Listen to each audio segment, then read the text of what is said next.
Welcome back to our deep dive into climate change and health. Last time, we uncovered some pretty alarming stuff about how rising temperatures and extreme weather are already impacting our lives. Yeah, and we touched on how these impacts aren't hitting everyone equally. Right, which is exactly what we're unpacking in this part, the crucial issue of climate justice. It's a big one. Okay, so let's get into it. When we talk about climate justice, what exactly do we mean? Well, it comes down to understanding that the burdens of climate change and even the benefits of the solutions are not distributed fairly. So it's like those who have contributed the least to the problem are often the ones hit hardest. Exactly. Think about communities that are already facing poverty, discrimination, or just limited resources. So a double whammy for those communities. It really is. And this plays out in a lot of ways, shaping access to healthcare, food security, safe housing. It goes on and on. That's heavy stuff. Can you give us some real-world examples of what this actually looks like? Absolutely. Let's go back to those heat waves we talked about earlier. We know extreme heat can be deadly, and the Lancet Countdown report showed that these deaths are rising. And we touched on how infants and seniors are particularly at risk. Yes, but it's not just about age, it's also about your socioeconomic status, your living conditions. All of those things factor in. Imagine a low-income neighborhood with very few green spaces, older buildings that don't have good insulation, and people who might not be able to afford air conditioning. Okay, I see where you're going with this. Now compare that to a wealthier area, one with lots of trees, modern homes designed to be energy efficient, and everyone has easy access to AC. A heat wave hits both places, but the impact is drastically different. So even within the same city, people can be having totally different experiences of that same heat wave. Exactly. And a lot of times, these differences are rooted in long-standing inequalities, not just individual choices. It's like those cracks were already there, and the heat wave just makes them more obvious. Yeah, that's a great way to put it. And we see the same pattern with other climate impacts, too, like food security, for example. Right. The report showed that millions more people are facing food insecurity because of climate change. Exactly.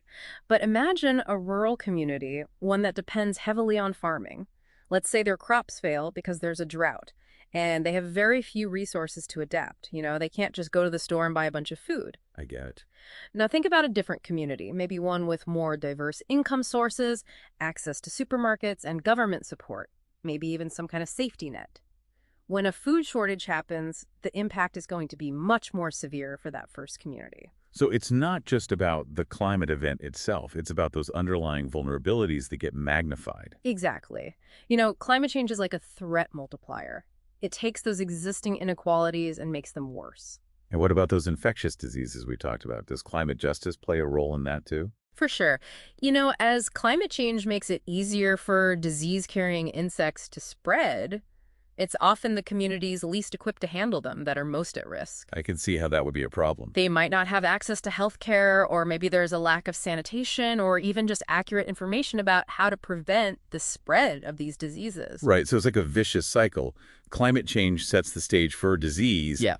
and then those inequalities make people more vulnerable. Exactly. And it's not just about what's happening within countries. There's a big global dimension to climate justice as well. What do you mean?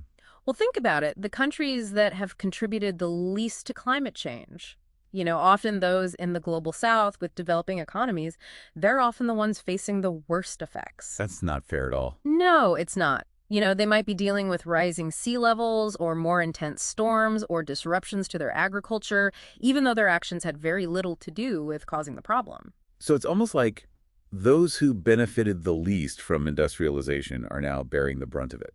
It is, and a big part of climate justice is acknowledging the historical responsibility of those wealthier nations and making sure they contribute fairly to the solutions. It's a lot to think about. Individual impacts, community-level impacts, global-scale impacts. So what are some of the biggest roadblocks to actually achieving climate justice? Like what's standing in our way? I'd say one of the biggest challenges is a lack of political will. What do you mean?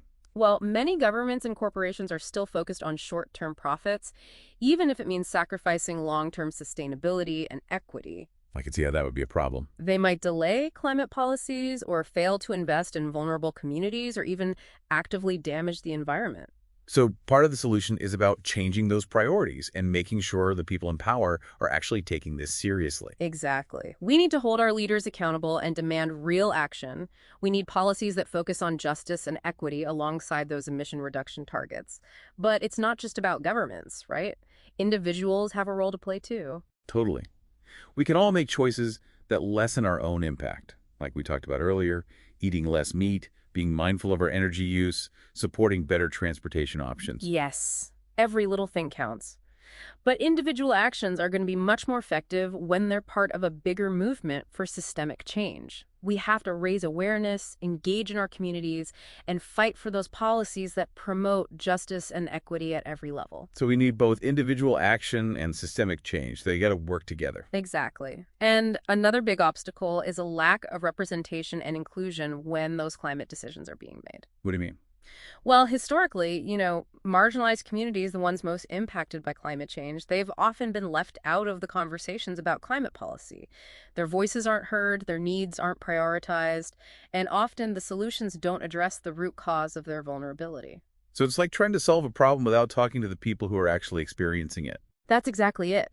That's why climate justice is about making sure that those most impacted have a voice and that their perspectives shape the solutions. They need to be able to influence how those resources are allocated. It's about shifting power dynamics. Yeah. And acknowledging that the people closest to the problem often have the best solutions. They do. And there's one more layer to this that we can't ignore: the legacy of colonialism and exploitation. Oh, right. I can see how that would be connected.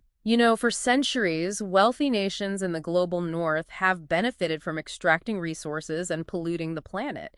And this has often come at the expense of countries in the global south. So there's this kind of historical debt that needs to be acknowledged as part of any climate action plan. Exactly. We can't just look at current emissions. We have to recognize that historical responsibility of the countries that got rich off those practices that caused this crisis in the first place. Okay, I'm following you. But how does that translate into action? What does that actually look like?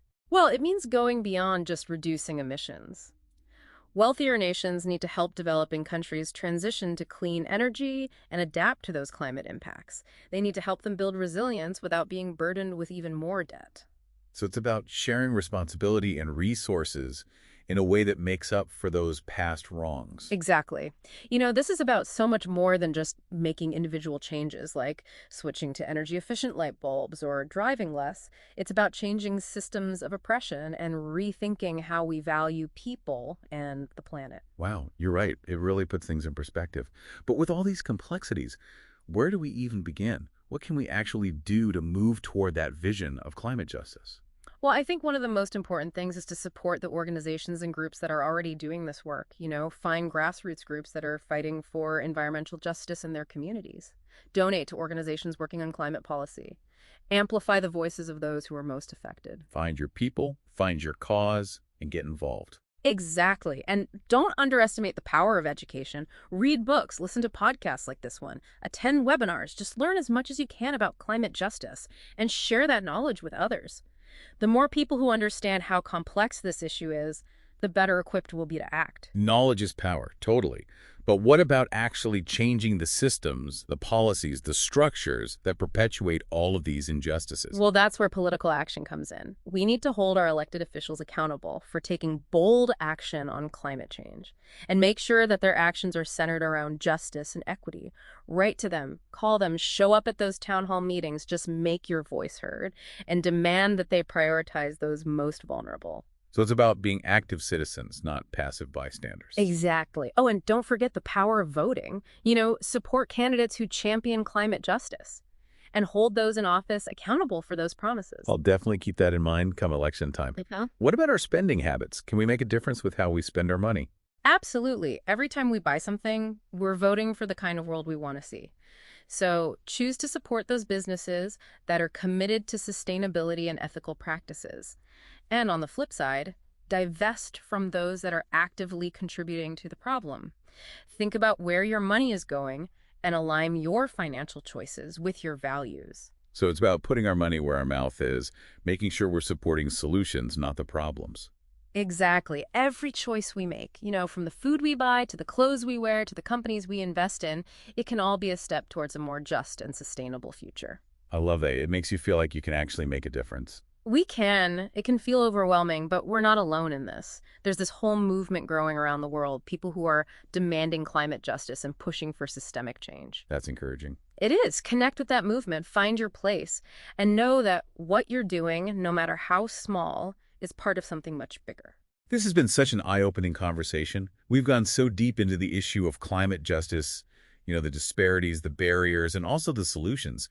It's clear that this is about so much more than just climate change. It's connected to inequality, poverty, human rights, environmental degradation, so many things. It's all connected. And we have to realize that climate action isn't just about cutting those emissions. It's about building a world where everyone has the opportunity to thrive. It's about justice. It's about equity. It's about a future that works for everyone, not just a few. That's a powerful vision. So as we wrap up this part of our deep dive, what's the one key takeaway you'd like to leave our listeners with? What should they remember as they continue on their own climate journey? I want everyone to remember that hope is not passive. Hope is an action. It's not enough to just want a better future. We have to actually work for it. Challenge the status quo, demand justice, create solutions, and don't underestimate your own power to be a part of making things better. That's a powerful message, and a great segue into the final part of this deep dive. We've covered a lot of ground, but there's one more crucial piece of the puzzle that we need to explore: the healthcare sector. Right. Stay tuned for part 3, where we're going to go deep on the role healthcare plays in both contributing to climate change and also being a part of the solution. It's a fascinating topic. I can't wait to break it all down. Until then, keep diving deeper. See you next time.